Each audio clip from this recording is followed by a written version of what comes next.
So I wanted to actually tell a really quick, like 1 minute story that happened with real estate. But this happened to me and I haven't told anyone yet. So I actually was on my lunch break. I actually work from an office. Currently, it's like I said, it's Florida. There's no rules here, right? So and I'm pulling up, and a guy comes up to me at a gas station. He's obviously a homeless guy, and he says, "Hey, I don't want any cash. I want a sandwich, right? I want food." And I'm like, "All right, you know what?" Because this one gas station has a lot of people that tend to be homeless, right? And a lot of times, I'll give them cash or whatever, but you always wonder, like, all right, what is this person doing with it? Am I contributing to something bad? But this guy came up, genuine guy, looked me in the eye, said, "Hey, dude, food, absolutely." I went there and got him like a sandwich, some chips, Gatorade. He's like, "All right, I'm going out by the road. Like, would you mind bringing it to me there?" I'm like, "Yeah, cool." So, I drive over there, I bring him the sandwich, the Gatorade and stuff, and you could the guy is almost crying, right? Which is sad because it's such a small moment. And the guy the guy asked me, he goes, "Hey, how's work going today, man?" And I think he could kind of tell I was a little flustered just because it was a rough day at work, just like, rough days happen to anyone. And, for a moment, I guess we're so trained to look at our jobs in a negative fashion, right? And every day, like when you come home and your husband or wife or whoever, they ask you, "How was your day?" And you're like, well, Susie or this to me, and this went bad, and this was terrible. And or you're like, I wish it was Friday, right? We say one of those things where, it's just kind of commonplace to look at our job or look at our life like that, in that manner. Like, we're always looking for the future. And this homeless guy looked at me in the eye, was like, how's work today? Trying to make conversation. And I literally was about to say just one of these Woody from Toy Story, like one of my, like, just is that I didn't even realize it was a catchphrase until this moment when I almost looked this homeless guy in the eye and said, "Well, man, I wish it was Friday." Almost like, I wish that I didn't have to work today. Right. It is almost what I was going to say to him. And then in that moment, I'm looking at a guy that would probably kill for the job that I have, and it just stopped me. And before I could even get it out, I looked at him in the eye and I said, "I'm very blessed to have a job," and that's just a story that I wanted to share with you guys, because, it's one of those times where, even though I consider myself a grateful person, people can still take things for granted. And so don't take the people in your life for granted. Don't take your job for granted, right? If you're in a bad situation, you can get out of it. And that's a lot what we'll go over tonight, but I wanted to share that with you because it was a story. And I felt like, somebody else could benefit from it. So tonight, let's get into real estate webinar tonight. Why real estate is the ultimate wealth builder, right? So we're going to go, obviously I got to give you guys a disclaimer, right? So it's for educational purposes only. This is not financial advice. Please consult with a financial professional and make sure you take into account all the life factors in your life before, making any sort of investment, right? So we all know that. Make sure that you watch the whole presentation. Obviously I've got some surprises and stuff for you guys at the end. So make sure, the real benefit of watching live is you get it. You get to go in the chat, you get to, meet some people, you message me afterwards. And then also at the end of this presentation, we're going to answer some questions live. Right. So hang out. I'm going to try to keep it, 30, 45 minutes. And that way we can, get through this, learn as much as possible, as many questions as possible. Right. The presentation I'm working on right now, but right now it is recording. And that way, we can try to put it online or somewhere where you guys can get it and have access to it after we're done. So who am I? I don't know if my face is in the way of my face here, but so BSBA is a fancy acronym for a Bachelor of Finance, which I'll tell you guys a little bit about later. From the University of Central Florida. So if you guys know me on, Instagram or Twitter or whatever, my tagline is, I'm a 9-to-5 millionaire, right? At 27 years old. So technically that's a lie because I just turned 28, like it's been a month, I guess. Right. Late April, I turned 28, but, I was a 9-to-5 millionaire, right? Which just means I work a 9-to-5 job. I work in sales, which I'll tell you a little bit about later as well. But, amassed an over a $1.3 million net worth, which I'll explain some of that later too. I'm a real estate investor. Obviously I have a primary home. And I also have 7 rental units, which I'll go over that more later too. And I'm the owner of the Defining Wealth Instagram account, which I've really enjoyed giving back to people, and I've gotten way more out of it. I came to teach, but I really ended up learning. I've met a lot of great people. Something I've really enjoyed and look forward to continuing to do. So, obviously I already gave the disclaimer, but real quick, what I'm not. Obviously, I'm not a lawyer. I'm not an accountant. I'm not a financial advisor. I'm not a loan officer. I'm not a real estate agent / inspector / appraiser / property manager, right? You guys all know that, but I just want to make sure it's very clear. I don't some people don't really explain what they are and what they're not. And I think it's just important to be as clear and upfront with people as possible. I have real estate experience. I'm a real estate investor. But obviously it's very important to have a team with you that is licensed when you run into these different parts of investing, right? So how I became financially free through real estate, and the reason why I'm telling you this story, because I think that it's going to set the tone for the rest of it, because I'm gonna talk about some strategies and stuff like that, but I think it's important for you to go, okay, why is this important? Like, how can this actually affect my life, right? If I teach you how to XYZ, but you don't understand like what that can really do for your life, then I don't think it's as powerful. So real quick, I want to tell you like my backstory, right? So, we'll start at 22 years old. I was 22. I just graduated with a degree in finance. The ironic part is that 98% of what I know about finance, I found out after I graduated with a bachelor's degree in finance, right? But that's a story for another day. But, so I graduated with that degree, found out very quickly was that I didn't want to, and I wasn't willing to work in 9 to 5 corporate America for 40 years or 30 years or probably even 20 years, right? So, and I'm sure we've all felt that way. And the good part about real estate is you can use it to retire in 5 or 10 years, right? You can use it as a retirement plan for 40 years. This was just my story, right? And so my story isn't everyone's story, but that was my view. So it set me on a journey, and that journey for me was all about how can I find out as much as humanly possible about personal finance and the stock market, right? And I did those, basically 2 or 3 things as far as raising my income, because I had a sales job, basically just working my butt off, trying to make as much money as possible, trying to keep my expenses as low as possible. Short backstory. I was in a fraternity in college. I was president of the fraternity in college. And I actually, when I graduated, they needed somebody to be like a resident advisor, like someone who lives in the house and is like an alumni advisor, alumni chaperone in a sense, right? But you don't pay rent. So for 23 and 24 years old, still living in a fraternity house, trying to work a 9 to 5 sales job, right? So there's definitely, it's not a story of just glamour. There's definitely a lot of sacrifice. And so, it's like, all right, focus on it, make it as possible, however I could do that, limiting my expenses as much as possible, and dumping as much money as I possibly could into the stock market. So the thing that I kind of ran into, I guess it's not necessarily an issue, right? I was on a good track. I was making a lot, investing in the stock market.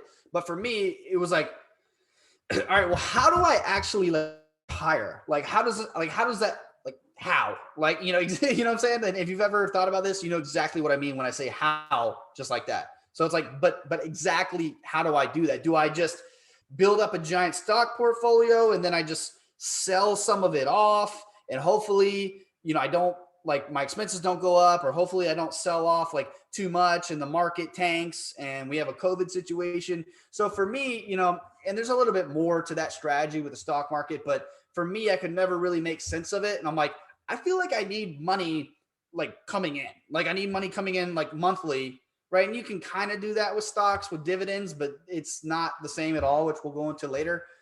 So for me, that led me to a new opportunity. And that new opportunity, I read a book, as I'm sure most of you guys have heard, is Rich Dad Poor Dad. It's from Robert Kiyosaki. And it doesn't really teach you exactly how to invest in real estate, but it teaches you why it's important. And so the whole idea is investing in income producing assets. So an asset that's not income producing could be your car, right? It's actually a depreciating asset. Could be your primary home, right? Unless you're renting out rooms in it or something. So it's an asset. It might go up in value, it might go down in value, but it's not paying you income, right? And main income producing assets the book's centered around is real estate, rental real estate, to where it's, hey, literally get a check from someone every single month, right? And you build up properties, you build up units, you make more money, right? You still account for the expenses and everything, but you have money that is coming in every single month. So it's not like, all right, I need to build up a $2 million stock portfolio and only take out 4%, right? Which is like not really that much like money, like to live on for the next 30, 40 years, which is crazy. But like I said, I'd rather have real estate where money is literally coming in. So what I did is I found out about real estate, specifically multifamily real estate for me. Which we're going to go over house hacking and some like, some other strategies. For me, it was multifamily real estate, which is like, I bought a triplex first, which is a 3-unit property, right? So it's like a duplex, but there's another unit. There's 3 units on one property, right? So for that, I bought that property. I actually bought it way under value. And so for what I was able to do was take that property, go to the bank 4 or 5 months later and say, hey, what is this worth? And they'd say, hey, it's actually worth $40,000 more than you bought it for. So I refinanced it. I took all my money out that I put into it, and then I went and bought another property, right? So I went and bought a 4-unit property.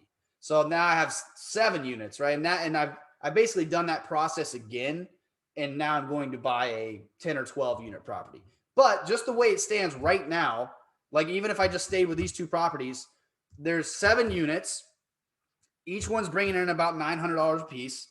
And technically my last sneaky unit is my primary home. And I have a fiance. I bought the house before we were engaged. And so she pays me rent, right? Which is normal, right? So we split like rent, like in a fair manner that we've decided. And so, she pays about $700-800. So all together it's $7,000 a month, right? $6,300 from the rentals and $700 here is 8 units, $7,000 a month, right? So obviously there's expenses, right? There's like and maintenance, and you want to set aside money to be able to use for capital expenditures, like if there's roof or things break or whatever, right? But typically every single month, regardless of all those things taken into account, I profit anywhere from like $3,000 to $4,000 a month, right? From those 7 or 8 units, right? So that's an incredible amount of money. My personal expenses are only about that same amount, $3,000 to $4,000. So what that means is technically I'm financially free, right? And not even technically, literally. So like literally, if I wanted to quit my job tomorrow, from the amount that's coming in from rental checks, when I didn't own real estate 3 years ago, any real estate, I don't ever have to work again, right? I'm 28 years old. I work right now. I actually enjoy my job more because I don't need it. And I make a very solid amount of money that I've worked up, built up a sales desk over the years. So I'm like, all right, why not continue to work? I'm still young. I enjoy it, buy more real estate. Right. So that kind of gives you the idea of why this is important. Right. And your story doesn't have to be that. It could be less, or it could take longer, or it could be greater. Right. Or it could take shorter. Right. So I just want to give you an idea of saying, hey, this is what it can do. So it tells you why it's important. So a couple of things I want to go over too is some false limiting beliefs. All the time when people reach out and go, hey, real estate post, cool, but I'm gonna, say this on your post because like people all the time, they reach out and they say one of these things. I get it because they're not necessarily wrong, but they'll say something like this, and I'm like, oh, how many units do you own? Like how much real estate do you own? And they're like, oh, I don't own any. I'm like, oh, okay. Like, so I never get an argument with people, but it's like, if you're not in the game, then you can't tell me how to play the game. Right. So one thing I hear all the time is real estate won't work in my market. People say, hey, I live in LA or New York. Now, is that our market's different? Yes. Right. May it make it more difficult? It could. Depends on what, but there's 2 things. One, you still might be able to buy in your market. You still might be able to house hack in your market, right? You might just have to get a little bit more creative. And 2, you don't have to buy in your market. You can buy somewhere else, right? Which is really not as difficult as it sounds either. So another thing I hear is I need to put 20% down on a property. So sometimes, yes, right? If you're not going to live in it, you're buying out of state, you're probably going to need to put 20% down, but they're out of state in certain areas, typically Midwest, some other areas, houses are 40, 50, $60,000. Sometimes I was looking at a 12 unit apartment complex for like $240,000 the other day, right? So 20% down, A, is not as much as it seems. Like you're thinking like, oh, $400,000 property or something, right? That, that's not really what we're looking at. And two, when you house hack, which we'll talk about later, if you want to do that, a lot of times you only have to put down 3% or 5%, right? So, 5% on a $200,000 home, right, which is doable. A lot of markets is only $10,000, and I don't want to say $10,000 like it's a small amount of money, but a lot of people think you have to put down $40,000, and you don't really need to, as long as the numbers work, which we'll go over in a little bit as well. Another thing is only homes worth buying are homes that cost hundreds and hundreds of thousands of dollars. That's not true. A lot of times, the more expensive they are, the worst. The is more worse. The worse investments they are, because if it's a single family home and it's like $1 million, just the way the numbers work, you got to trust me on this, is that you're not going to be able to charge high enough rent to pay the mortgage, right? So the lower price the home is, the better that ratio is to where you're usually going to be able to make more money. Real estate is for someone else besides me. There's too much work involved. I don't have enough time. It's too hard. It's too complicated. And the last one, I don't own a home yet, right? So there's work involved, right? There's work involved in anything, right? But I work from 8 to 6 every day, Monday through Friday. I've got 2 dogs. I've got a fiance. I've got friends. I run a sales team. I run my own sales desk. I run an Instagram account. I run a Twitter account, and I still do this too, right? So that's up to you. It's up to your life. I don't know what's on, but the point of me saying that is not to compare my life to yours, but to say, hey, a lot of times it's not, you have as much time as you want to make time for things, right? And maybe you don't want to make time for it. That's cool. But you have a lot more time than you think you do. You just have to be, creative and strategic about the time you're spending, right? So if it is important to you, I want you to know that it is possible, basically.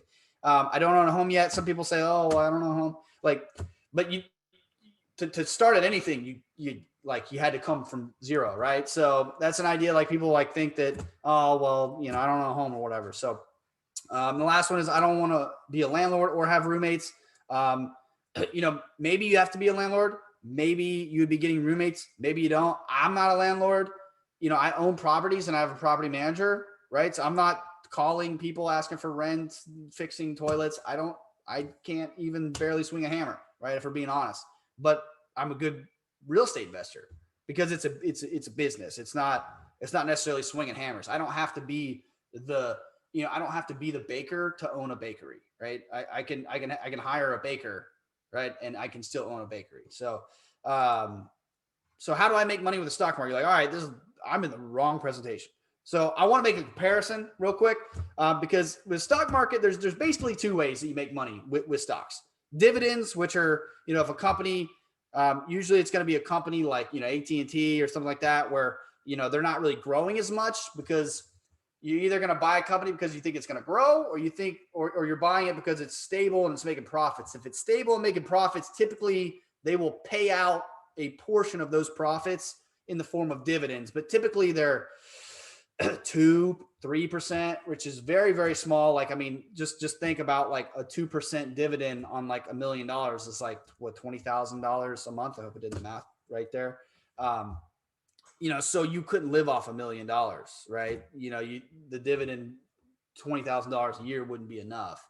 Appreciation, price goes up over time, right? That's obviously never a given, but typically it goes up, if you're investing in some sort of, broad market index fund or something that goes up over, about 8 to 10% per year. But, you're only making money 2 ways, and it's not really consistent. So the next part, which we'll talk about, all right, so how do I make money with real estate?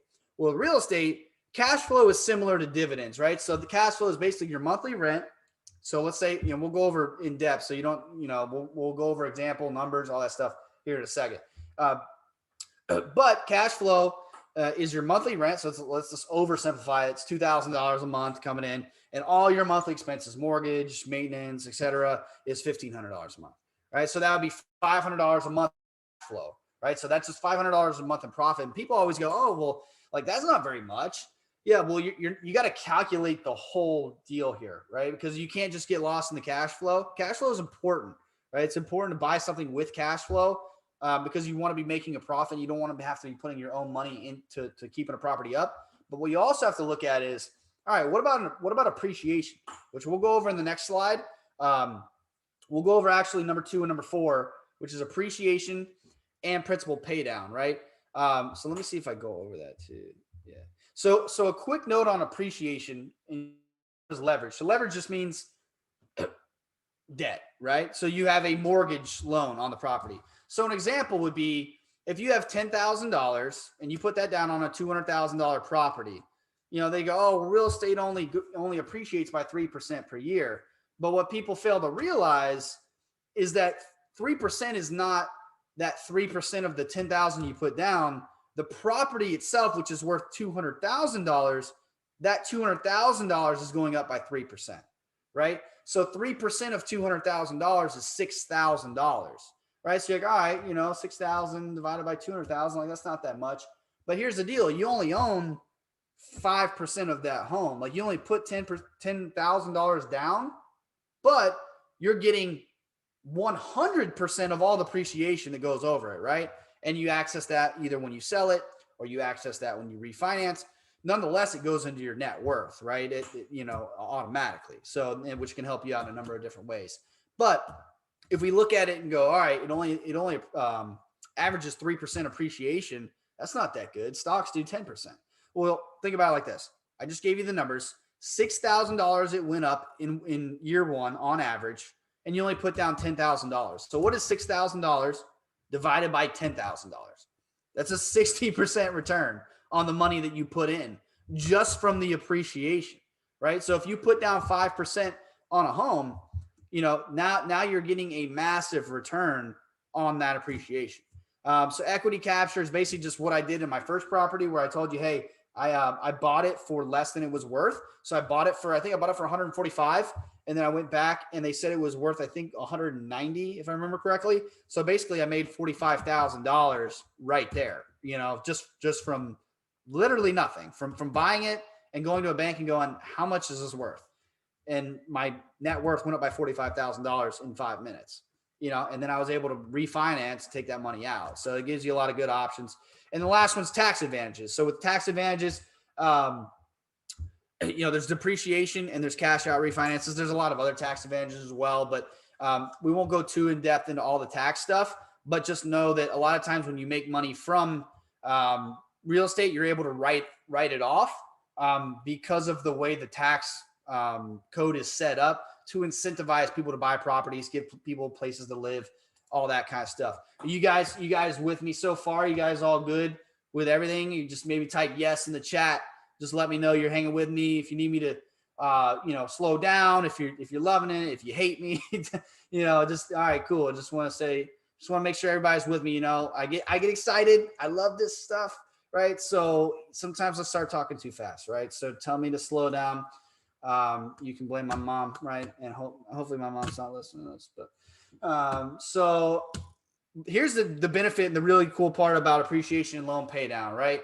So what people don't understand is that, like I said earlier, it's not the $10,000. I'm down here in the bottom left corner. It's not this $10,000 that goes up by 3%. It's the value of the home that goes up by 3%. And the cool part is the next year it goes up by a little bit more than that, and a little bit more than that, and a little bit more than that, right? Because now I'm taking, let's say it went up by what would we say, $6,000, right? Which is 3% of 200,000. So now the next year's worth 206,000. So on average, the next year it's going to go up by a little bit more because now we're taking 3% of 206,000. We're not taking 3% of 200,000, right? So there's that compound interest, right? So now appreciation after 30 years, right? And don't get too caught up. Oh, I don't want to wait 30 years. You don't have to, but this is just to make a point. So after 30 years, it's going to be worth $485,000, that $200,000 property. And you're like, all right, well, you had a loan. Well, that $285,452 is not a loan. That's just money that appreciated, just like your stocks appreciate, right? That's money that you didn't have to pay a loan on and you earned, even though you didn't own most of the property for the majority of the time. what I had to pay $190,000. Not really. Your tenants paid it down, right? Your tenants paid that down over $190,000. They paid you rent, and you took a portion of that, and you paid off your loan, right? And you still had the other things, cash flow and all those other things we were talking about. But now your loan amount in 30 years is $0, right? So you have a worth almost $500,000,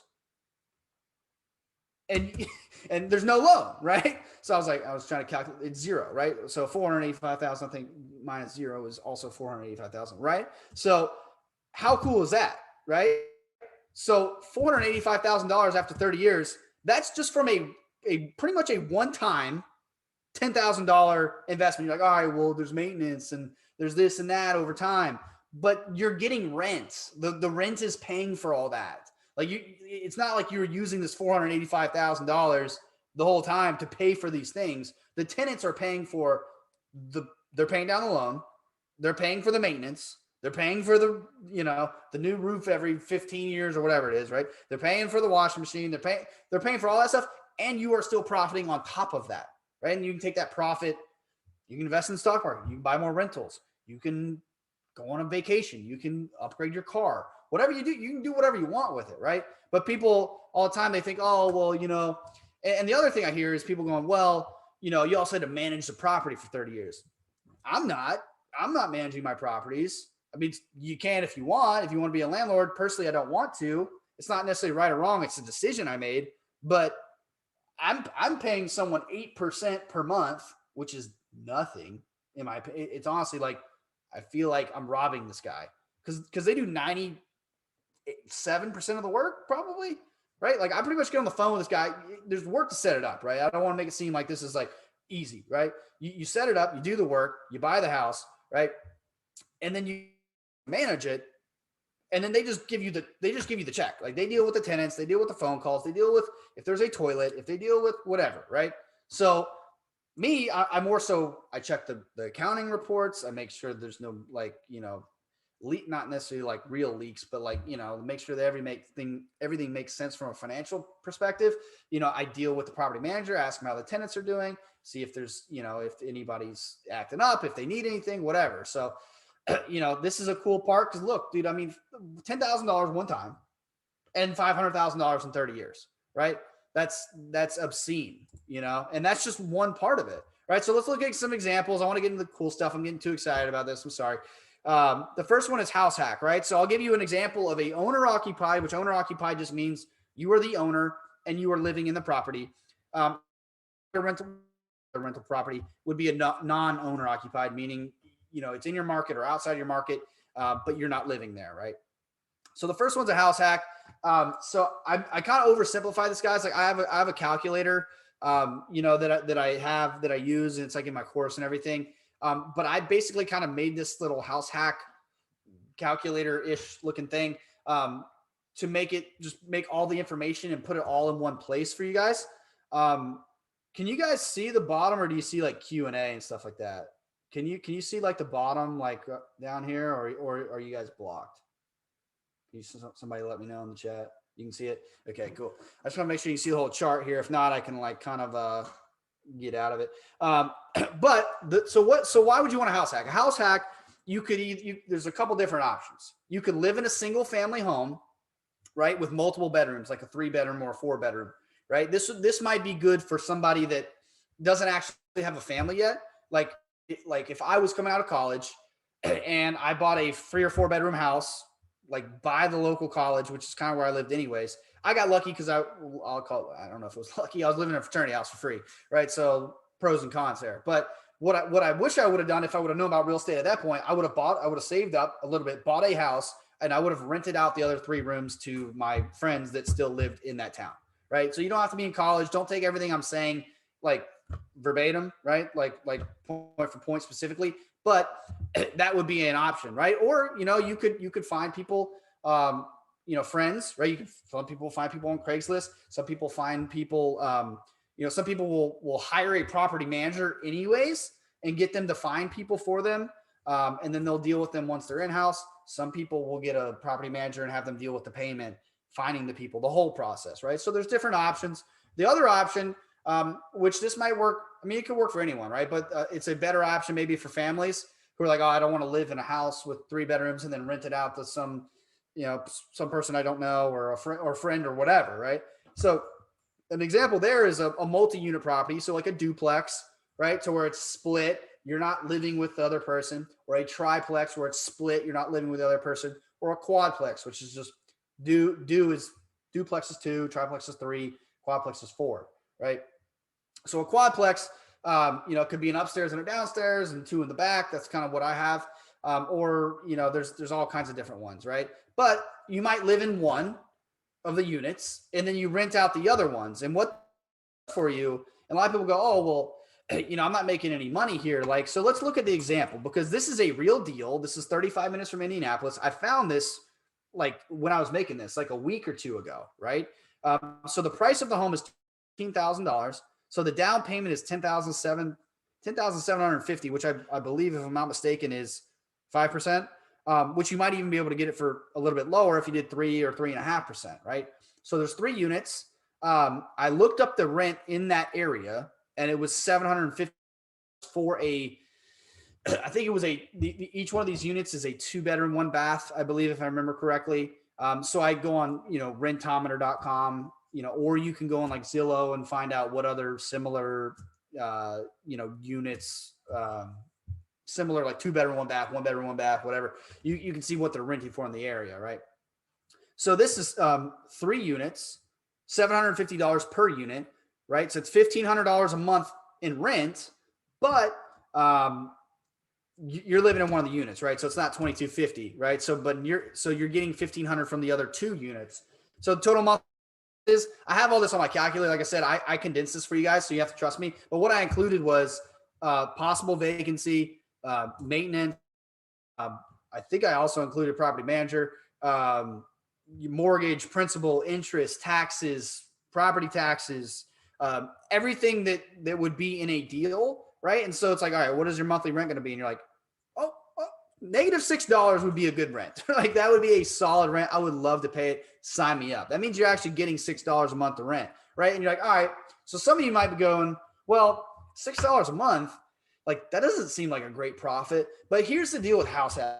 The reason why breaking even, some cases not even breaking even, could be an awesome deal, is because when I got out of college, the first place I moved after the fraternity house, my rent was like $1,300 a month, right? Which might be low for you, might be high for you. I know people that are paying $2,000, $2,500, right? Maybe a roommate or something, or they're paying $500 or $1,000.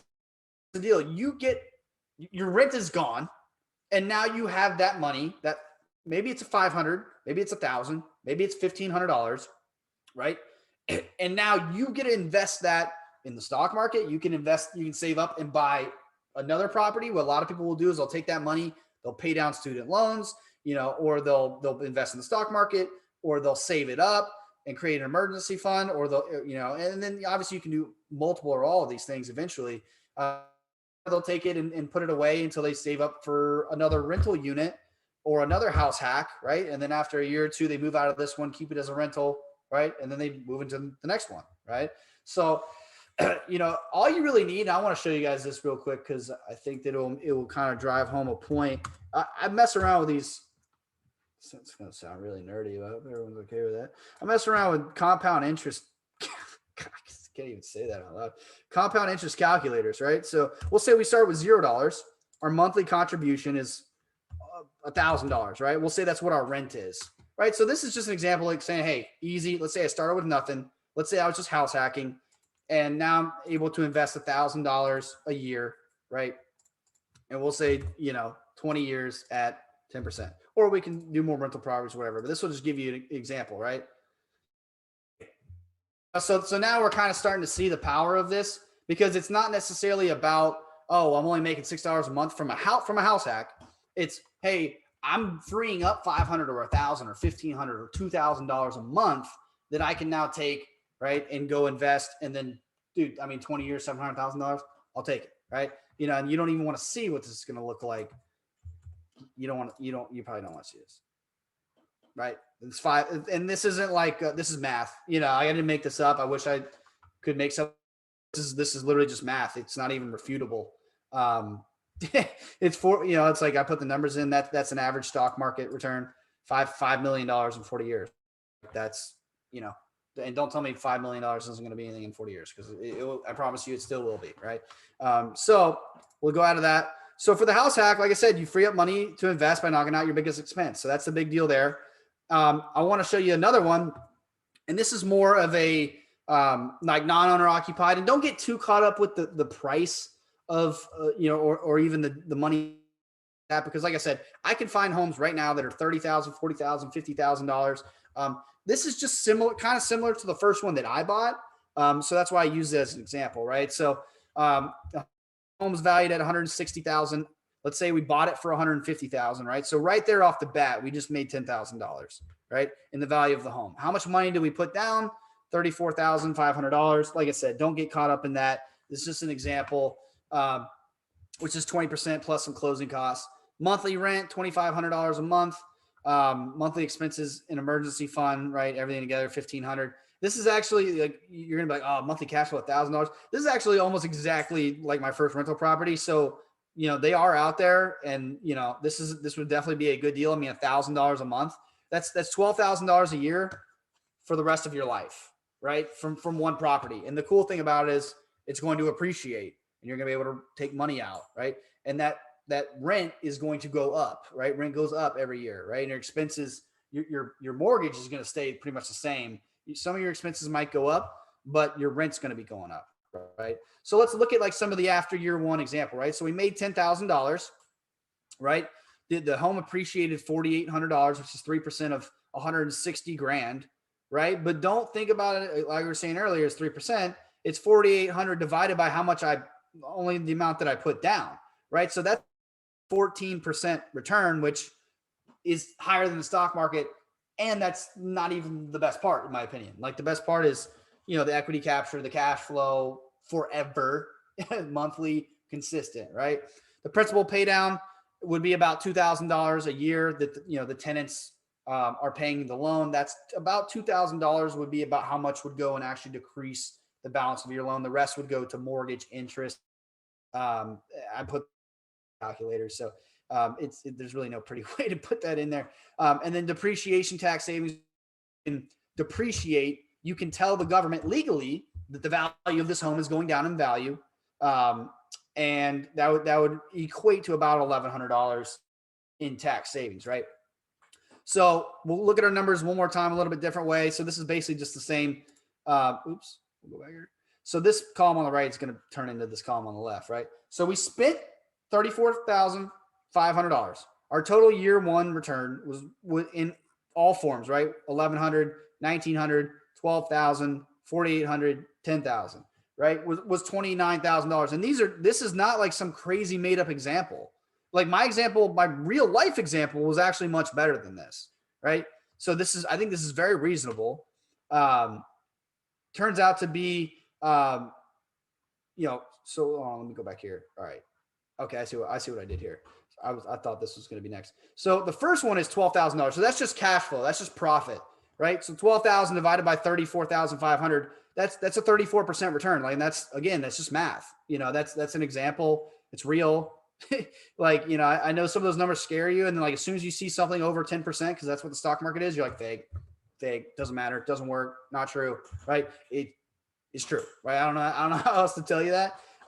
And then, like I said, the $29,000, if we take that, we divide it by how much we put into the property, that's an 86% return, right? So is this going to happen every year? No, not necessarily. Is this going to happen every year? Yes. Is this going to happen every year? It actually might go up every year. It's going to go up because you're going to pay down more of the principal as time goes on. And then depreciation, that might say the same as well. So, right. So even if this is, let's say 40 or 50, right? Pretty decent return. So that's how you can see that, how crazy this is. So just another way of looking at it, so here's some things to consider, right? You bought a $160,000 house for $34,000. The house will go up 3% per year. It's going to go up every single year. And your mortgage payment stayed the same for 30 years, right?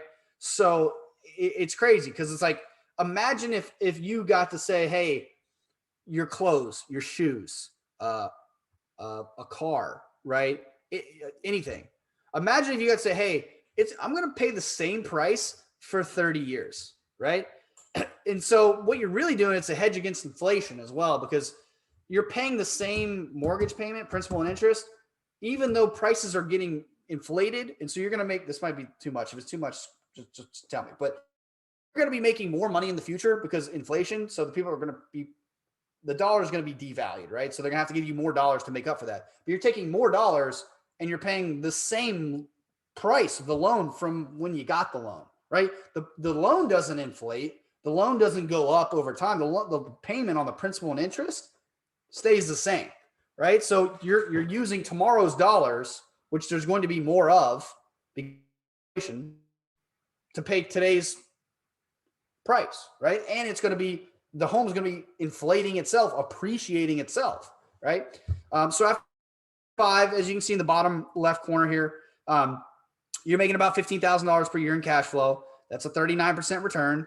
You've accumulated about $68,000 in equity, right? And don't worry too much if you sold, because we're not really talking about selling. But after year 15, now you're making about $22,000. You're like, all right, how is this going up? It's because rent is going up, right? And as you can see, your mortgage is staying the same. Your mortgage is going to be the same price. Like, that's such a crazy thing to me. Like, when I learned about this, I'm like, God, that, like, it makes sense, but it's crazy. You know, like, you're paying the same mortgage regardless for 30 years. You know, like, the prices in 10 years are going to be way higher, 15 years way higher, 30 years way higher, right? So now what we're looking at, see, and I did include that your expenses are going to go up, right? But your cash flow, the rent is going up higher than your expenses are, right? So now we're making $22,000 per year from one rental property. This is one rental property. It's not, I mean, imagine if you have 2 or 3 or 4, right? And now you have $132,000, which is more than, way more than what you bought it for in equity. And so now you can refinance that. You can take it out and buy another one, or you could just wait until you paid it all off and just collect the money and then maybe sell it. You do whatever you want, right? And so after year 31, which, because mortgages last 30 years, in this case, in this example at least, you own a 400 house free and clear. Sell it or keep collecting cash from no mortgage, just like kind of like what I said in the example before. You're now making $50,000 a year, right? From not doing anything. Like, I want to try to make sure that's clear here, which is 129% return per year based on the amount that you put in originally. And like I said, yeah, there's going to be maintenance, there's going to be costs, but the monthly rent checks are paying for that. So it's not like you're coming any more out of pocket than what you did in the beginning, right? So now you've accumulated an extra way more than that, $368,000 in equity from appreciation and the tenant paying down your loan for you. So boom, a lot of numbers. Run it back one more time. I know you probably feel like, fire hose in your mouth, head about to explode. Good, right? So it's good stuff. It's good information going into your brain, right? Don't get hung up on the amount if you don't have that much to invest. Like I said, there's other ways, but just roll with me for a second, right? Roll with me. $34,500, one rental property. After the setup and purchase, you have a property manager that is doing 99% of the work, right? And yeah, you got to find a good one. And yeah, I can show you how to do that. In 31 years, you own a $400,000 home, paid in full, with no loan, that is paying you $50,000 a year in profit. This is one house. Imagine if you had 10 houses.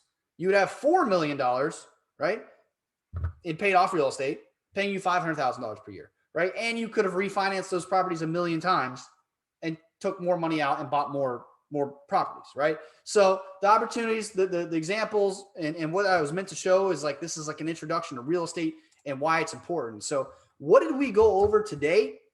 Well, we went over what real estate investing is, why it's important, how you can create massive wealth and financial freedom from it, and obviously a couple of examples of some real estate deals and strategies that might help you out. So what did we obviously not have time to go over today? Because there's just not enough, not enough time. Planning and organizing for success, how to get your finances in order, how to decide how much money you need, how to pick, do I do house hacking? Do I buy one here? Do I buy one in my market? Do I buy one in the exact websites, like, hey, what website, how do I find this deal? What website do I use? I heard you talking about Rentometer earlier. What the heck is that? Right? How to calculate deals. What do I need to put in there? How much do I need to put in for maintenance? How do I, all that kind of stuff. Who do I need on my team? How do I find a good realtor, property manager, right? And then all the other stuff, like how do I make an offer, right? How do I, how do I read an inspection report? Do I need to read an inspection report? How do I look at an appraisal report, right? How do I, what documents am I going to need for the bank, right? So all that kind of stuff, right? So obviously we didn't get a chance to go over all that today. So let me ask you guys a question. I mean, obviously we went over a lot, and even like if we leave right now, everybody I would hope is happy because of the stuff we were able to go over and give you guys, an idea of what's going on in real estate. I mean, obviously you guys all showed up tonight. You all signed up. You're all interested in real estate. So what I'd like to do is take maybe like 5-10 minutes and go over an offer. Like if you guys are like wanting to take that next step, then I want to give you the option to do that. And like I said, if you don't want to, I don't really care. But is it cool? Just type yes in the chat box if it's cool for me to go over this like 5-10 minutes. As like a special for showing, and being. See if I can find the chat. No, I can't find the chat. Oh, there's the chat. Okay, let's do it. Yes. All right, cool. So, all right. So up here, I might be blocking you guys. But are you guys interested, or are you interested in learning all these things and getting started on your path to financial freedom through real estate investing? So, as I told you guys before, this isn't about me, because like I'm going to leave this presentation, and I'm still going to be buying more properties, and I'm still going to be making this money, and it doesn't really like matter. This is about you guys, right? And so a lot of you guys are saying, I heard a lot of people going, hey, I want to get started. I want to take the next step. I am ready, right? Or, hey, even if I don't have the money right now, I want to know what I need to know so that I can be motivated to get that money so that I can do this, right? Because I'm ready to go. Now I'm pumped up because of the other stuff, right? So obviously, what has it done for me?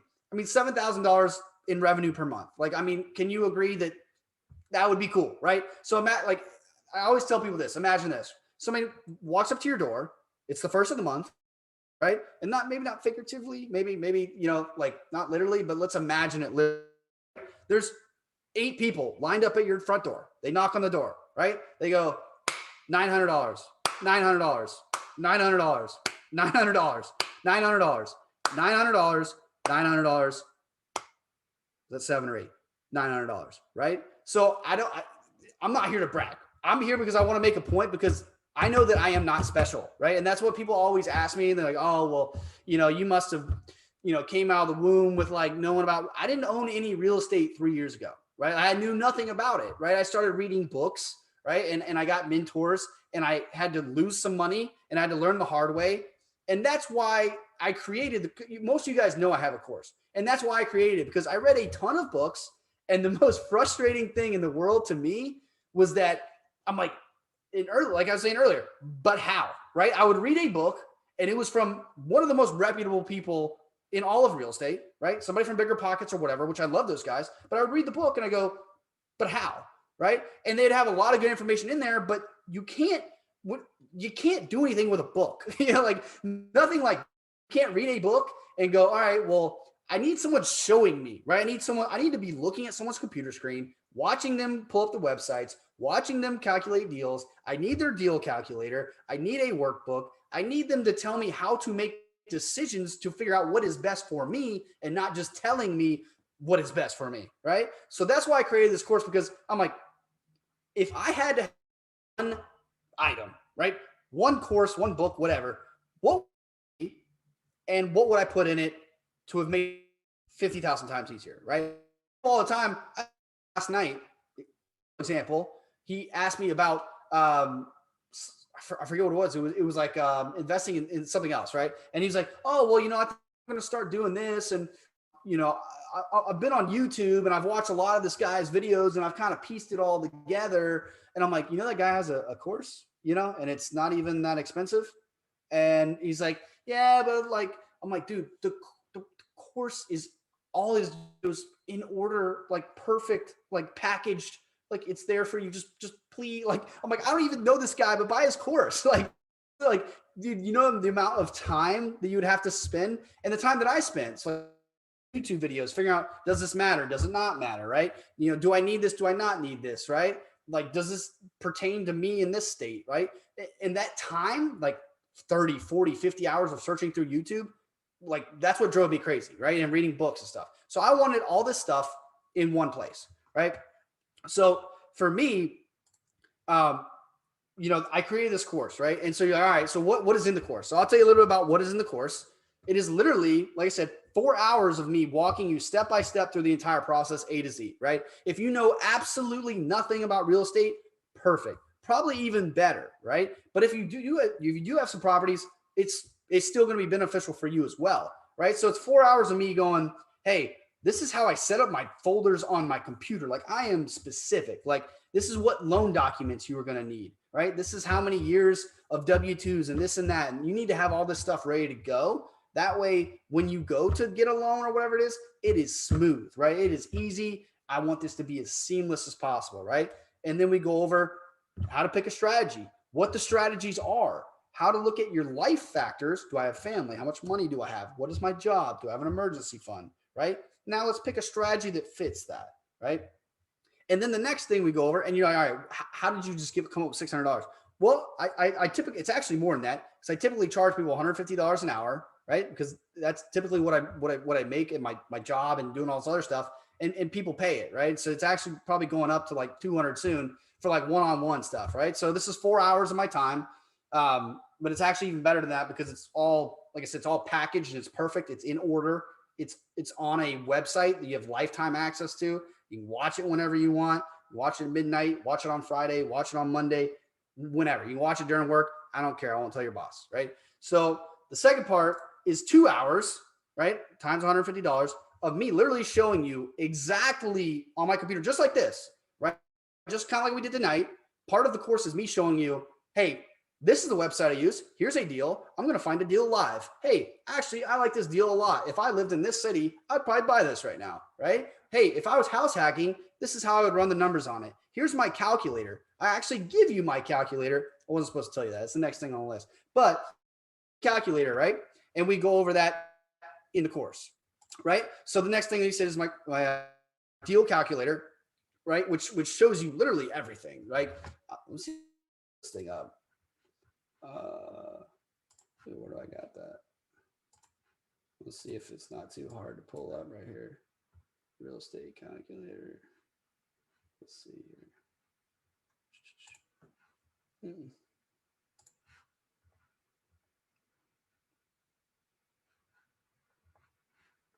Tell you what.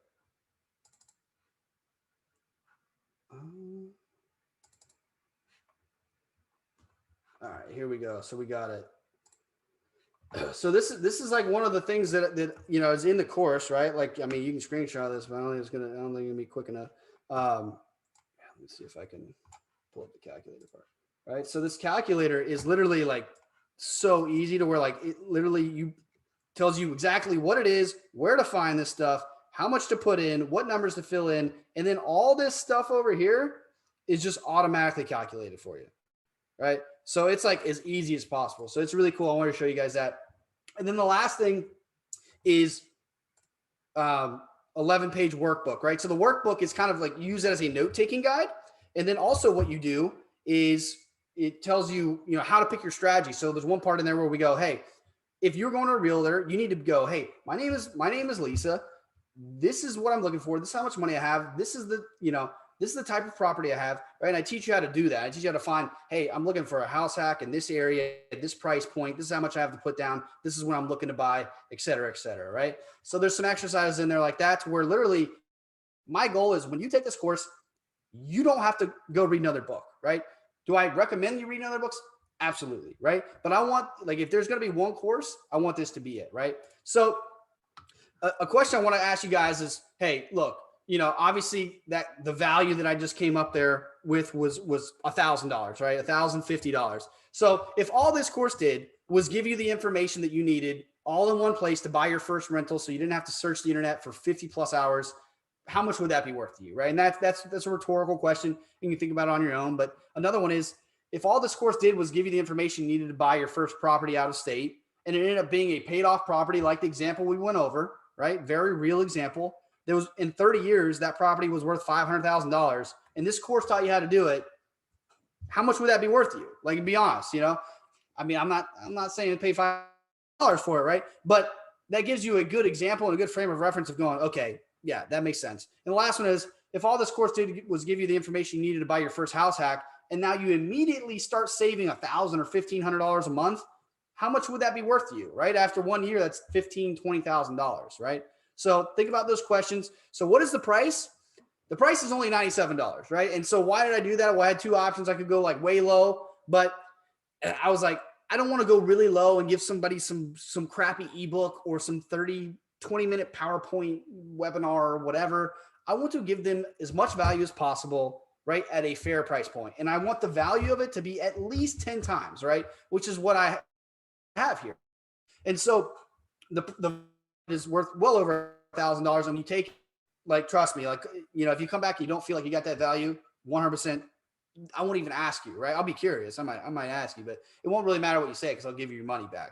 And so for tonight only, like I said, I've never given this deal before on the course, right? So let me see if I can go back and I'll post this in the chat because I'm going to leave this on for tonight only and just for you guys. And you use the code here. The code's going to be webinar.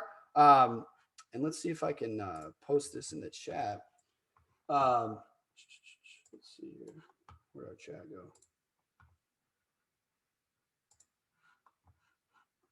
Ooh, here's the chat. All right, so I just posted in the chat. Just make sure to use, if you guys do want to do that. If not, there's literally no pressure at all. Trust me, like, I don't care whether you buy the course or not. I still love you, right? But if you're serious about this, there's nothing I feel more confident about, because I'll tell you this. There's a reason why I'm giving you a money back guarantee, because over 100 people have bought this course now. All of them know about the money back guarantee. 0 people have reached out to me and said, hey, I didn't feel like this had enough value. But if for whatever reason you feel like, hey, this didn't give me the value I wanted, this wasn't what I was looking for, right? Literally no questions asked, because maybe you're in some other country, right? Or whatever. The goal of this isn't to make money. The goal of this is to provide value. If you don't feel like you were provided way more value than what you paid, you get your money back, no questions asked. And that's as simple as I can put it, because like I said, I believe in this. I spent 4 months, I really spent 3 years getting the experience, right, and the information. But I spent 4 months of turning this into literally everything. And like I said, it's on Thinkific. Basically, you'll go to the website, you'll buy the course if you want to, you'll set up a Thinkific account. You can pay with a credit card or whatever, like you normally would. And then, you go in there and it's literally like, I don't know if you guys are familiar with like Gumroad and stuff. You like download a PDF. Like, this isn't this is nice. Like, this is on thinkific.com. You log in just like you log into like any sort of portal, right? Or account. And it's in there. It's all broken down, like chapter by chapter. It's 6 parts. Like, each one's about 30 to 45 minutes longer, like the deal calculating ones. The one that you want to be long, they're long, right?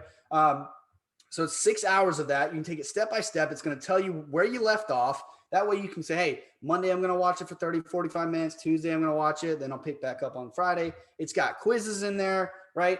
And then obviously I'm here as well. So you guys know where to find me on Instagram, right? You guys know where to find me on Twitter and email and all that stuff too. So, go and take a chance, because it's not even a chance. I hate saying chance, because it's literally, and I hate saying risk-free because it sounds like a scam, but it's literally risk-free. Like literally, if you go and you buy this and you're interested in real estate, it is going to help you. It is 100%. I guarantee it. But if for some reason you don't feel like you got it, tell me. Literally just tell me. And like, I don't like, there's literally no harm, no foul, don't care. I'm totally reasonable guy.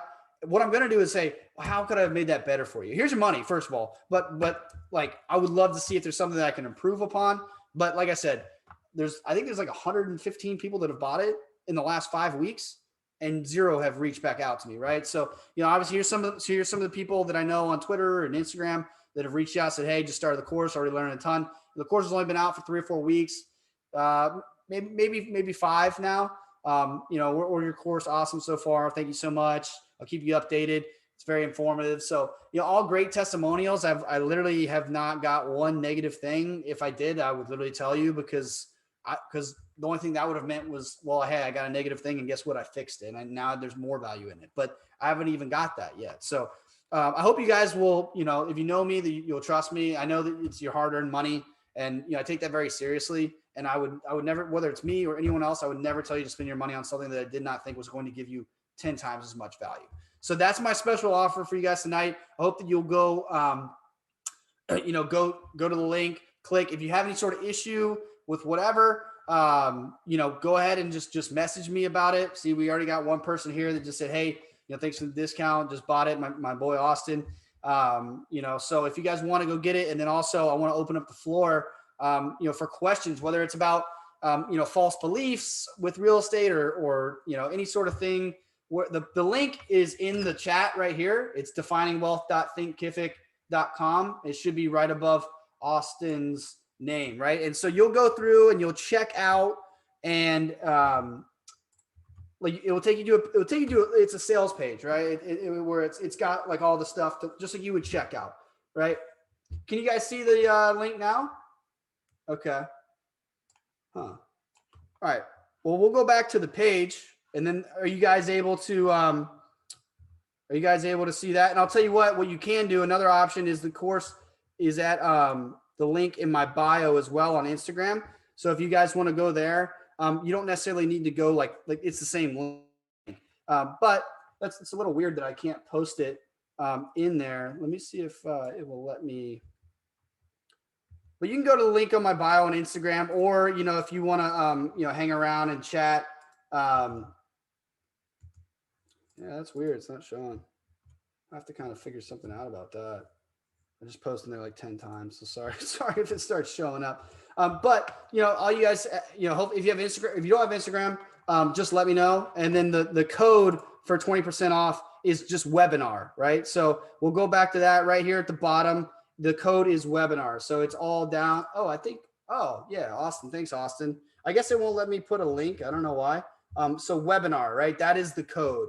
So the code is webinar. If you guys want to use that to go get it, just let me know if it works, doesn't work. So you'll basically just go in there. I think it will ask you, like you'll hit, just at the very top, there'll be a button that says buy this course, whatever. And then when you go in there, it will have you create a Thinkific account. Don't worry too much about it. You literally just username and password. It's so that you can log back in and do the course, right? So it's so that like you can, if you log in, look at the video, you can go back and log into that account, bookmark that page and all that kind of stuff, right?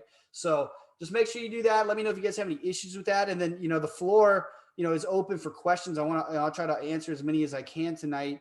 I really appreciate you guys coming out, man. I mean, this is awesome. I'm so glad there's so many gentlemen, ladies, people from New York, California. I mean, this stuff really gets me excited, man. And, like I said, I never really came I never really came and started this Instagram account thinking any of this stuff would happen. Like the good part about me, and if someone's on Instagram and about their journey, right? That's cool. That's awesome. Share your journey because other people are on a journey. For me, my Instagram account was not really the cause of my success. It was more of the effect of my success, right? Because I'd already done things like in kind of real life. And then I found out about social media and I was like, dude, this is awesome. Like I can people like what I've done and it's going to help them because in my life, I've always been a preacher in a sense, right? A preacher and a teacher, right? I've always liked to talk. I've always liked to present. I've always liked to help people, right? But I never really had a place like this, right? With people like you, they're saying, hey, I'm here to do better. I'm here to self-improve.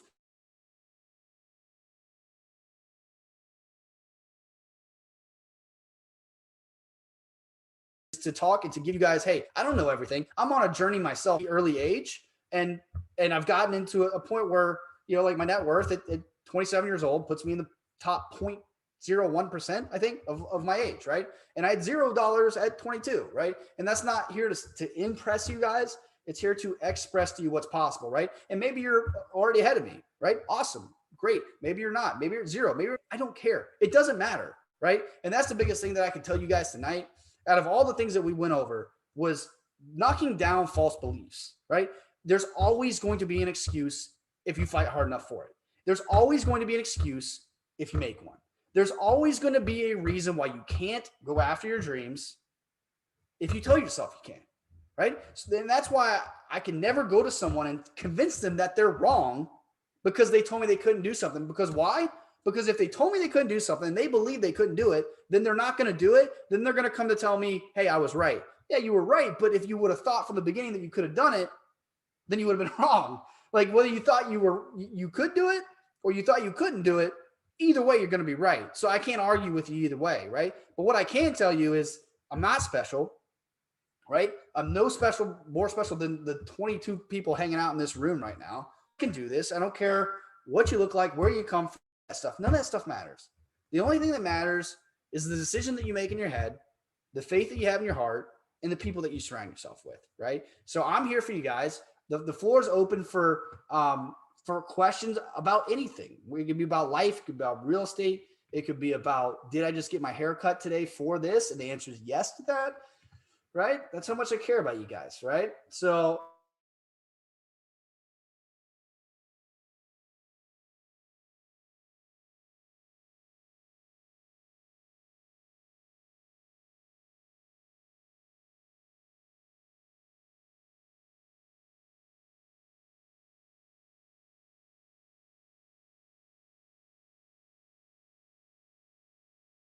want to change, there's a lot of markets, right? There's a lot of markets in the Midwest, right, that are Ohio, Illinois, Michigan, Wisconsin, like Kentucky. I mean, really like rural. It's like one of the hardest words in the world to say. RURAL, rural, right? I can't say it. Nonetheless, you know what I'm talking about, right? Somewhere that's out like that. And what you can do is find an area that's not necessarily like, I'm not talking about like a farm necessarily, like when I say rural, but like outskirts of like Cincinnati or Dayton, Ohio, or something like that could be considered rural, right? But there's still people there, there's still property managers there, there's still teams there, there's still inspectors there. So you could find a market, right, and find people in it, build relationships, which is a lot of stuff I go over in the course. So, and then some people buy in California and they house hack. Like I've got a buddy that house hacks in Los Angeles, right? So he buys, like either condos or things that are like somehow are a little bit like cheaper. And he might even go in he might buy like a 4-bedroom or a 5-bedroom something, right? Like not like a house in the middle of LA, but maybe he kind of lives on the outskirts and he buys like a 4-bedroom, condo, and he maybe splits it with another person and they rent out the other 2 rooms. So there's ways to do it depending on where you are. You don't always have to house hack. You don't always have to, buy out of state. Sometimes you can buy in state. Like for me, I have 2 properties in my area, but I don't really ever go to them. Like I swing by, just from time to time, but my property manager deals with it. And it's like almost like, it might as well be out of state, like as far as I'm concerned. So what is the hardest thing you encountered during your journey? Dwayne, that's a great question. I will say that accidentally landlord. I think that there's nothing wrong with being a landlord, but when I bought my first property, it was a triplex. There's 3 tenants in it, and that's cool if they're the right tenants, right? But you don't know who the previous owner is sometimes. So sometimes when you buy a property, you want to at least vet them, right? And you want to make sure that I would almost I didn't have a property manager at the time, which was my first issue, right? And that's how I figured out, hey, that's some of the stuff I'm talking about that I had to learn the hard way. Which I would have had a course like this that would have shook me and said, hey, get a property manager, because I would have avoided a lot of that, right? So I was trying to get money from people, and I was having to drive out there, and it wasn't. I'm like, did I make a mistake? And the end answer was absolutely not. It's incredible. I've already shown you what it's done, but for me, it was like, hey, I want to get a property manager. So I think the hardest thing I encountered was dealing with that, and then trying to find a property manager, and it all. But can you elaborate on the notion you have to live in a property? So only if you're house hacking, right? House hacking is a term, right, for if you are buying a income producing property and living in it, right? And so the advantages of that is that it's a lower down payment, right? If you're living in a house, most loan programs, conventional or FHA, well, you can only get an FHA if it's a primary home, which means you're living in it, right? So, but they don't care if it's a 4-unit property, right? And you're just living in one unit and you're renting out the other units. You can still only put down 3% or 5%. You have to make sure that the numbers work, like in the calculator, right? But you don't have to live in a property that you buy as a rental. You can buy a property, like I said, in your market, 2 hours away, 10 hours away, across the country, all that stuff. Like, it doesn't really matter that you have to live in it. That is an option if you want a house hack. And the advantage of that is typically a lower down payment. What are your thoughts and suggestions? Housing market demand is high, prices are climbing, and houses are going quickly for cash over asking price. So it really depends on your market, and kind of where you live. It's tough, and obviously there's state markets, city markets, county markets, neighborhood markets, right? So it's a little bit difficult to answer that, but I think that houses, that's why we buy for cash flow, right? So you always want to focus on, can I buy a property and make the numbers work, right? Which is, like I said, it's stuff I show you how to do in the course and the calculator and all that stuff. And I would explain it, but it's too long of an explanation for this setting, I guess. But you want to buy for cash flow. So if you buy for cash flow, you aren't as concerned with the total property, the total price of the house, right? And obviously that's within reason, right? If a house is way inflated, but what you can do is you can find properties that are, off market for people that are wanting to sell them, or wholesale deals, or buy a little bit of a fixer upper, or, buy something that is cash flowing, right? And you can put a low down payment on it, live in a house, right? And if the value of that home goes down a little bit, which, to be honest with you, this is no one knows exactly where it's going. So this is my best educated guess, is that prices are going to continue to go up, it's like, you got to ask yourself, why are they going up? Well, they're going up because in my market, there's no supply. No one's selling their house. If you have a nice house, you're staying in it, right? So, and there's tons of demand. So people are moving in. There's the typical demand, and then there's people moving into the markets, and there's no supply, right? And so a thing that people do is say, all right, well, I'm going to build a house. Good luck building a house right now, because wood is like more expensive than gold right now. So it's tough to build.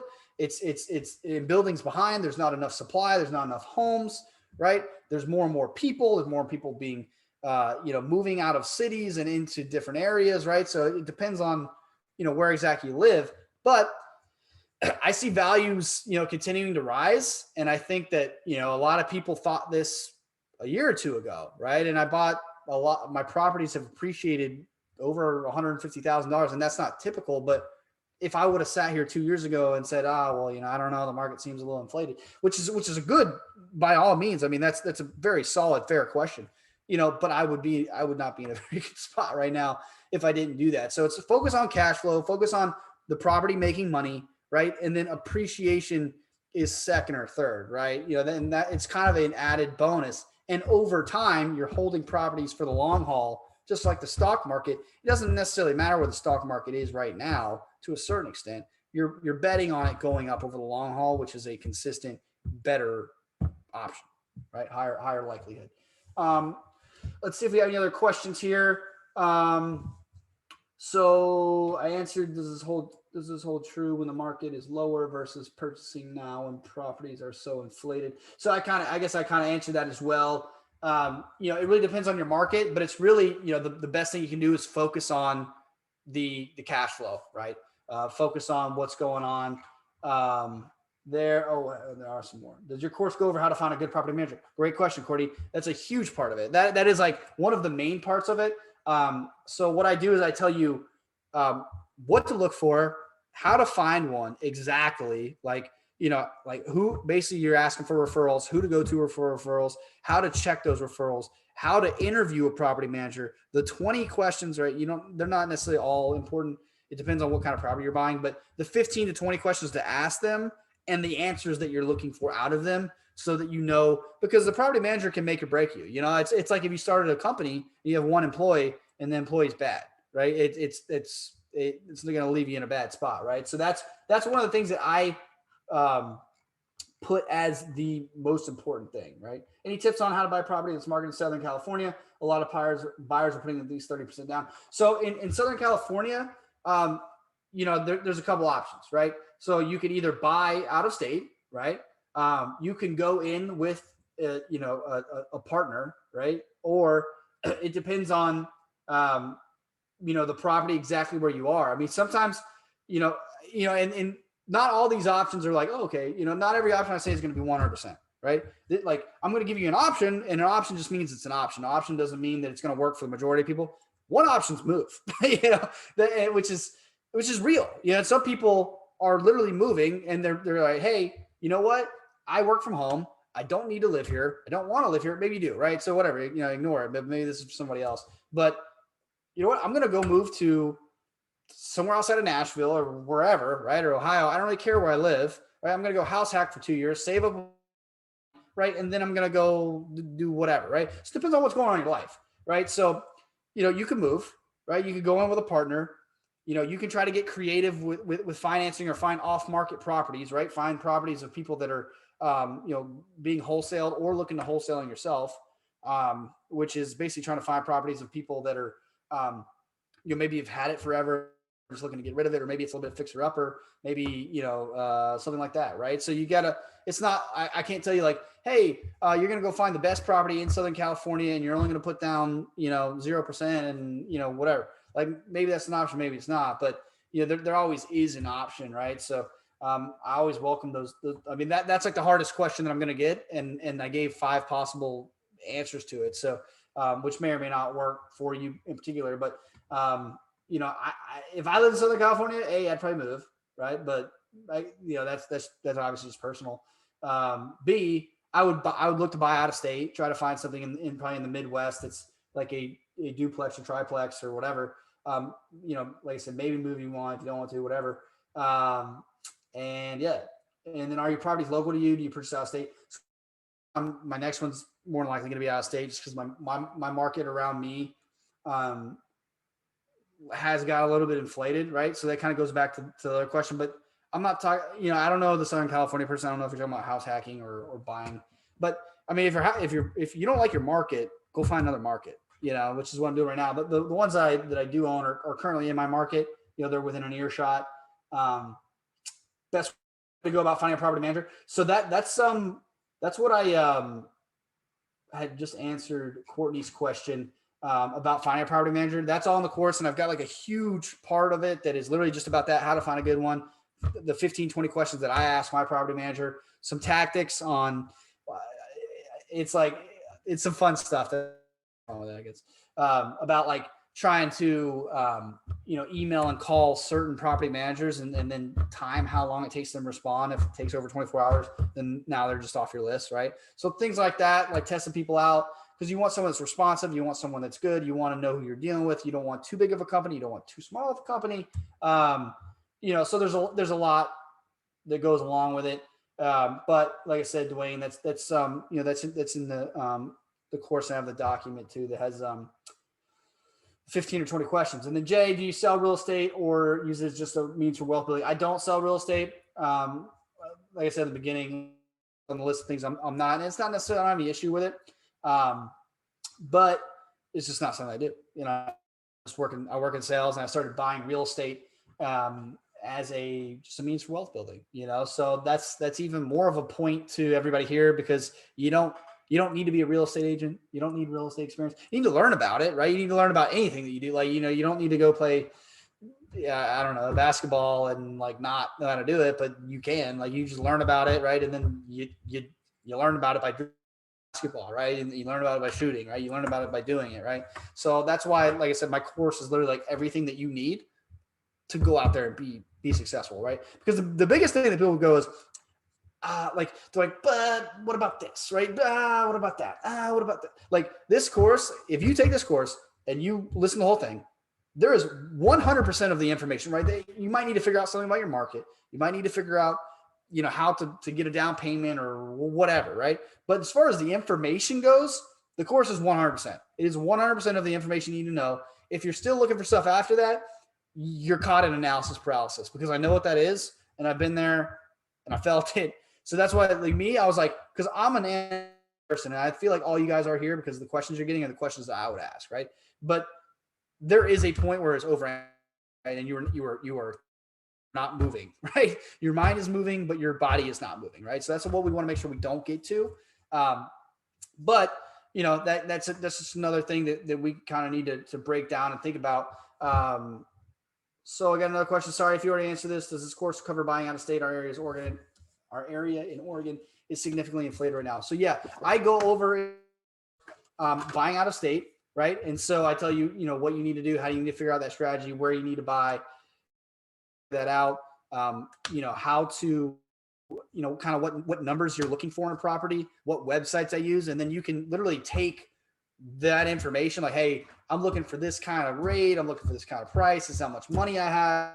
And then you take that information and you put it in the websites that I go over, right?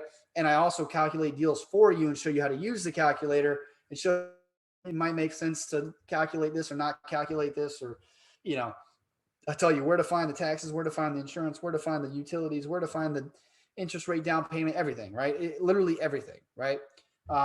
So that's all in there as well. And like I said, I mean, you if you're all still in, 17 of you people, of course, right? Like be saying, but like if you're here at this point after an hour and a half and you are this interested and you have not got the course, you would love the course. And you're willing to listen to me geek out about this stuff for an hour and a half, and I've broken down probably every single reason why you would not want to be in real estate, and you're still here, I would say buy the course. But obviously, like I said, no harm, no foul if you don't. I'm passionate about it because I know the value that I put into it and the work that I put into it and the time that I put into it. And I know that if you do this and you put in the effort, right? I am not get rich. I am like get rich quick, like none of that. Like it took me like 5-6 years, which a lot of people go, that's very quick, right? But I put in a ton of work, right? But now that I put in the work and bought the properties, like literally, I'm not kidding. I'm not just like saying this to say this. Like I talk to my property manager maybe like 10 minutes a month on my phone, right? Like I talk, I talk to him like less than I talk to like most of my friends, right? And so like it's just hey, what's going on? Check in, everything good? Like I looked over the statements, blah blah blah. What about this? What about this? Cool. All right, cool. See you next month, right? And if you're house hacking, you're being a landlord, maybe that's a little bit different, right? But you don't have to. Some people, I mean, this is a little secret hack. I don't know if I told you this, but some people will house hack, and this is what I would tell people to do. If I was house hacking and I bought a 2 unit, 3 unit, 4 unit, right? I would go find a property manager in my market and I would hire them. Some people they think like, oh, if I'm living in the house, then I have to be a landlord and I have to manage the property. I don't really like dealing with confrontation. Dude, hey, this guy, don't like it. Don't like dealing with confrontation. I don't think anybody does, right? But what you can do is, let's say like, we were talking about earlier, let's say, you're breaking even, so you're not paying any rent. Maybe you pay the property manager, whatever it is. It's like $100 a month, $150 a month, right? They'll take fees for finding people. So maybe that first month, oh God, the first month you pay rent, right? And then the second month they found it, and then anytime there's an issue, anytime there's maintenance, anytime there's whatever, right? That's what I would do. Like if I had a 4 unit, hire a property manager, pay him $100 a month, right? It's like 8%, right? So mostly they'll take like the first month's rent and then they'll take like 8% after that. But all right, so let's say you're a property, there's 4 units, $500 in rent each. It's probably gonna be way more than that. $500 is way cheap, but so that'd be $1,500 a month in rent. So that property manager is gonna take 8% of that. Do you know what that is? It's like $125, right? It's somewhere right around there. 120 to not deal with anything. Sign me up. Right. So that's my thoughts on it. Well, let's see if there's any questions here. Do you talk about the best areas to buy rental properties in your course and what to look for, especially if it's out of state? Yeah. So I talk about the areas. And like I said, I mean, the best areas are going to be, I show you the websites and I show you the numbers you want to look for. And I show you like, all right, hey, this is how much money I have. This is what my down payment would be. This is about the amount of house that I could probably afford, like based on this, and this, right? So now I'm going to put those factors into the country, right, into a, kind of like a web, like multiple websites, because it's not just one. And you start looking at these different areas, and then, and I show you how to look at, like, for example, like if you're all right, I got this much, I'm looking for houses in between this and this, and I want to make earn, which I show you all those numbers and stuff too. You put that in there, and it will show you all the houses in the country that are like that, right? And so you're like, all right, looks like most of them are in this area, right? It looks like most of them are in, like, in the Midwest or this state. You're like, like, and then you can look up some of these markets, and the websites to look up like the market. Makes it very simple, very easy. All right, well, yeah, I might not want to invest in, like a crime ridden area, right, or something like that, right? Even though you just might not want to do that, right? So you find an area where it's like maybe it's a little more rural, right? Maybe it's not necessarily like, it's not like a area or anything. It's not anything like that. Maybe it's a little more rural, and then I show you how to find out, hey, how much can I charge for rent there, right? How much can I show you how to find everything in this calculator that I showed you earlier. I guess the answer is yes. And again, guys, by the way, like, I'm dead serious about this. I mean, I know I'm giving you everything, because guess what? There's so much in the course that I can't possibly give you everything. So I'll tell you everything that you want to know right now. But the course, you buy it. If you do the course, right? If you go through the whole course and you go, didn't like it, tell me, don't care. Send your money back. Like, I don't want anyone to have any sort of, like, feeling in them or in their wallet where they say, oh man, I didn't get as much value. Like, 100%, I mean that. And like I said, I'm 0 out of 115 people or whatever it is that bought it. So, or haven't said anything. Have you done a webinar course on stocks also? Stocks, I have not. It's getting kind of dark. Can you guys still see me? I like to talk. I hope you guys don't mind. On stocks, I have not. So I started this Instagram account. I still work 9 to 5. I still invest in real estate. I still do all this stuff. So I'm kind of like, I have so many great ideas. It was just the most frustrating part about all this. I probably need to quit my job. But it's like, that's one of the things I want to get to too, is investing in the stock market, because I think it's important. I think real estate's way cooler, and there's a lot. It's a lot of people know about stocks, and it's pretty easy to get into stocks. But like, there's a lot of people that think they can't get involved in real estate. And I'm like, no, you can. It'll affect your life incredibly. Because like I said, if you just house hacked, right? Just house hacked one property, right? And you just freed up $1,000. That's like an easy way to free up $1,000 a month. Do you know how much you would need to invest in the stock market, into a dividend stock, to make $1,000 a month, right? I'm trying to do the math in my head. Let's say it's a 10% dividend, which is massive, right? I'm going to overstate it, right? You would need like $120,000, right, to give you $12,000 a year, to give you $1,000 a month. Or you can house hack, right, and put down $10,000 in this example, which is not $120,000. It's $10,000. That's 1/12, right? And now you just cut out $1,000. Now you can invest that in the stock market, or live on whatever you want to do with it, right? So it's just like, it's mind blowing to me that more people don't like. If the first thing I would have done if I was getting started in real estate was house hack, right? And like I said, I lived in a place where I wasn't paying rent, so I didn't really need to, and I didn't know about real estate at that time. But absolutely, I would house hack if you can. Did you use a realtor to help find you houses? So yeah, so that's another thing I go over in the course, but I don't mind telling you. A realtor is kind of plug, right? It's your main, go-to guy or girl, right? That's kind of the centerpiece, because these, you're going to need people throughout the process, right? Somebody's going to give you a loan, right? Somebody's going to appraise the house. Somebody's going to inspect the house. Somebody's going to do the title work on it. And the realtor is going to know all those people, right? So you don't have to worry about finding all these people. You find a good realtor, and they might even know a good property manager, which is another hack, right? So you find a good realtor in your area, and I show you in the course, again, I'm telling you everything, how to find a good realtor, what questions to ask them, right? You want to make sure, same thing like you were doing anything, like how long have you been doing this? What do you specialize? Do you specialize in house hacking, or I don't know if someone's going to invest necessarily or specialize in house hacks, but maybe they specialize in multifamily, which is just means 2 unit, 3 unit, 4 unit, or maybe they specialize in investment properties, or maybe they at least have investment properties, right? So you want to make sure they align with they're going to go out and look for what you do. And they can set you up with alerts. They can tell you about off-market properties if you have a good enough relationship with them, all that.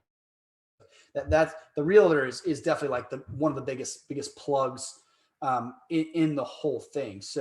Um, so I'm open for questions. I'll stay here literally all night. I got a sleeping bag. I got a couch right there. I don't know. I probably need to walk my dog. My fiance is probably gonna bring it up. Whatever. For the culture, right? So we got to make sure that everybody gets every single question answered. That's what I'm here for. I really appreciate you guys hanging with me. I recognize some names on here. If you guys wouldn't mind just messaging me afterwards, I'd love to get to know you guys, and I'd love to know what you thought about tonight. Hey, I love the webinar. Hey, I hate your haircut. Hey, whatever, right? Maybe not the haircut thing, right? But whatever. If you guys really like the webinar, or if like, hey, I saw you said this about, I actually had this question pop up. If it's a question about real estate, or question about the question about, whatever, right? Anything but my haircut, right? I'll answer that back immediately, right? So I'll send you guys voice messages or whatever. Like, I don't care. Like, I literally want the information out of my brain as much as possible, and whatever you guys need. And I'm sure I've got a lot to learn from you guys too about different things too. So you guys have any other questions? I'll leave it open. How many hours is the course? Somebody said. So the course is broken up very nicely, right? So it's not like it's about 5 to 6 hours, which might sound like a lot, but honestly, like for me, I'm like, dude, I want as much as possible, right? Because it's literally everything condensed down into 6 hours, which I think is perfect because it's about a 30-minute introduction, right? Which is a lot of the stuff we went over tonight, right? And then it's about 60 minutes of like, hey, how do I get my finances in order? How do I, what do I do with the loan process? How do I pick a strategy? What are the strategies, right? And then there's about an hour of, hey, what websites do I use? How do I find the deals? How do I calculate the deals? Show me, right? So there's about an hour and a half, 2 hours of that, right? And then it's, hey, all right, I found a deal. I got all the stuff. I built my team. Who do I need on my team? And then it's, hey, how do I make an offer? How do I get through the due diligence process as far as inspecting the home, making sure everything's right? How do I close? How do I pop bottles of champagne, right? And then how do I manage the property, right? How do I get a property manager and all that stuff? Oh, there's Lindsay. I know she always tells me, hey, you forgot your swipe up. I feel like I forget it all the time. I'm like, oh, I spent so much time on this story. I forgot to swipe up, but I need you. You're important. You're very important because without the swipe up, I'm nothing. So I hope that answers the question about the hours. The course is about, like I said, 5-6 hours, but it's broken up like very easily. It's very easy to digest. It's videos just like this. You can pause them when you want. You can log back in, start right where you are. You have a workbook with you that you can print out, or you can pull up on another screen or whatever, right? So you have a workbook. You have the video playing, right? You can keep your own notes if you want. There's also parts where we go into the calculator, right? And then I give you the calculator as well. That way you can pull it up while you're doing it, or on your own to practice, and also pull it up while I'm showing you how to use it to get familiar with it. So it's very user friendly. It's very simple to go through, right? Like I said, it's literally I'm like, hey, how can I give everyone the information they need as easy as possible? For those of us, me, right? Well, if you feel like that, I guarantee more people feel like that. They're anxious. How long was this process for you from property research to hiring the property manager? So, I mean, for me, from the beginning, like I said, I probably spent too long reading books and stuff for like a year, right? But like it's one of those things where like a lot of it's like, like it's like once you do it, you realize you're like, oh, like that was it, and like I'm not trying to blow it over as it being easy, but that's like anything in life, like anything like you were worried about starting or a new job or this or that, like you just do it and you learn it, right? And it's not going to be perfect. You're going to figure it out, right?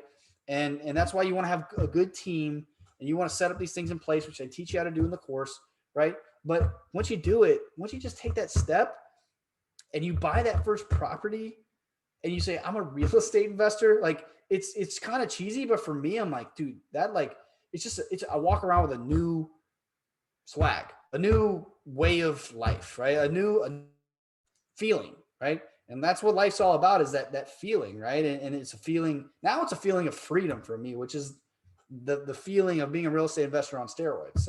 So how long was the process? I mean, it's funny because I actually have a thing in here in the course that I was just looking at, that is literally, I have a lot of things that, hey, you can go back to refer to because it's a lot of information. So it's literally a chart that goes, this is how long the process takes. These 2 weeks for this 2 weeks for this 2 weeks for this 2 weeks for this, whatever, right? So, I mean, you take the course, right? You go find a deal, right? That could take you, it could take you a week, could take you a month, right? You want to get in with a good realtor, right? You want to do all the stuff you need to do.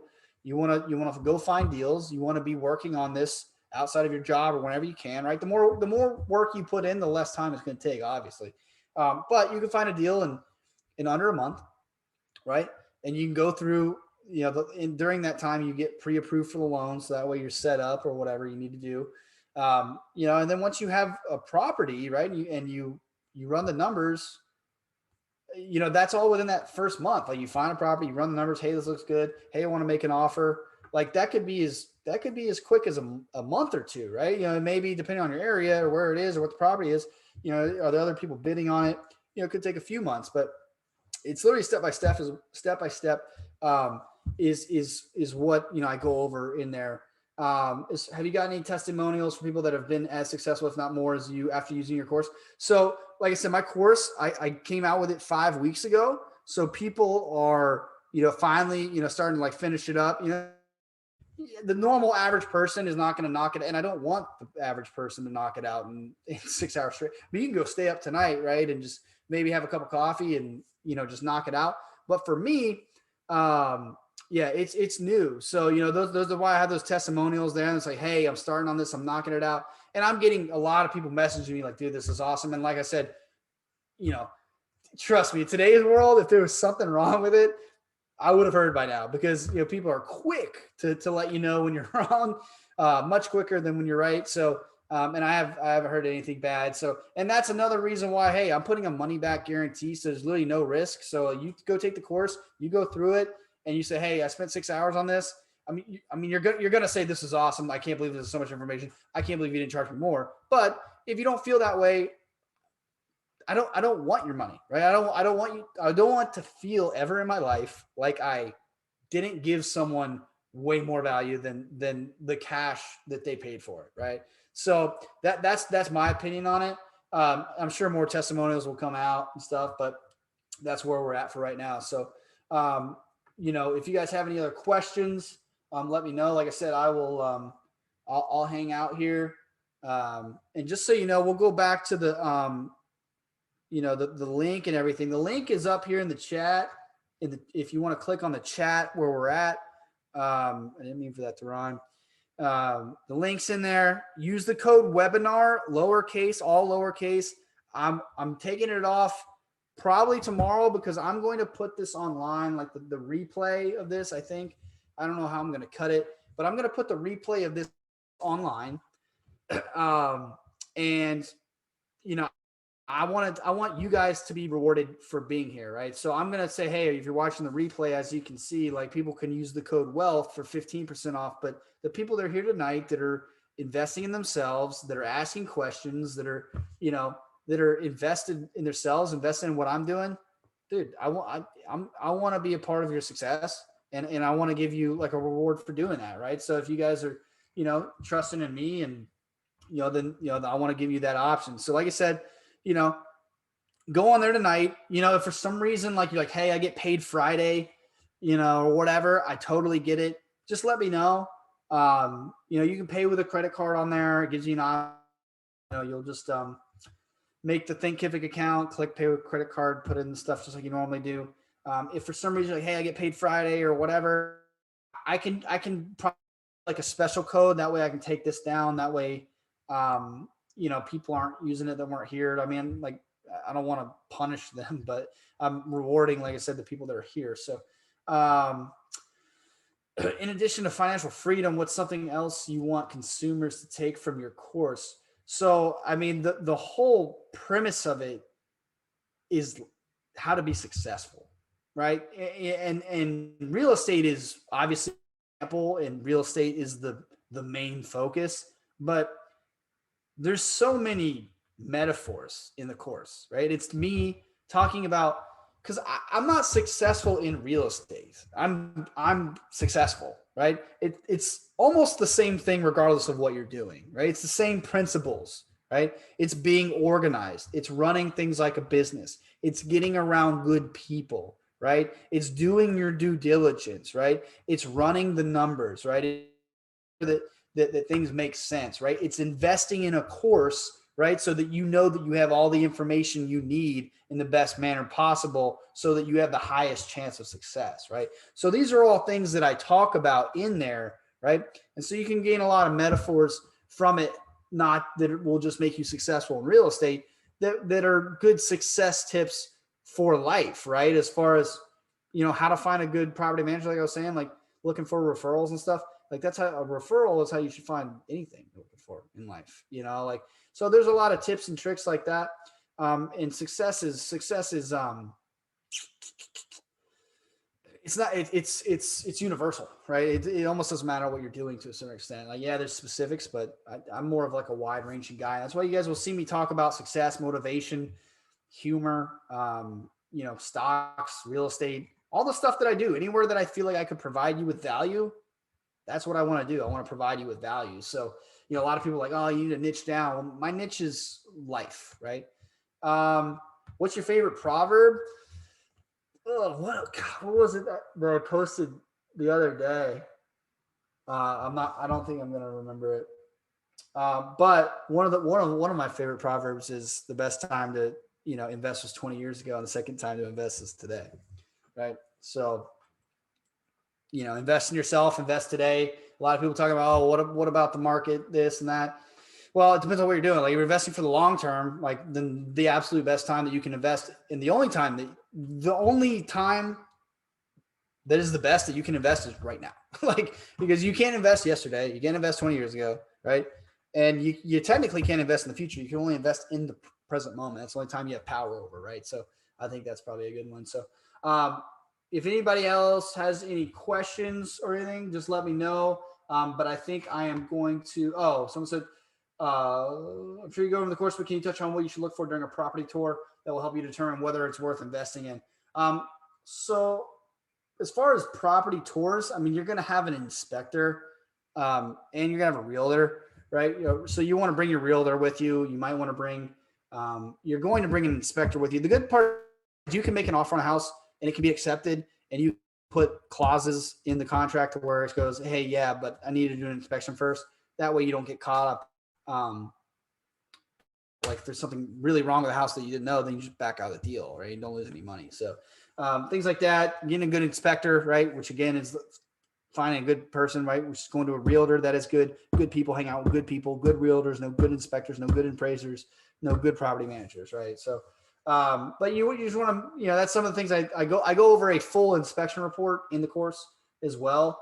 Things you want to look for, AC units, roofs, all the major appliances, things that might need to be replaced or repaired within the next few years. And so questions, reach out to me, message me on Instagram. Buy the course, take a chance.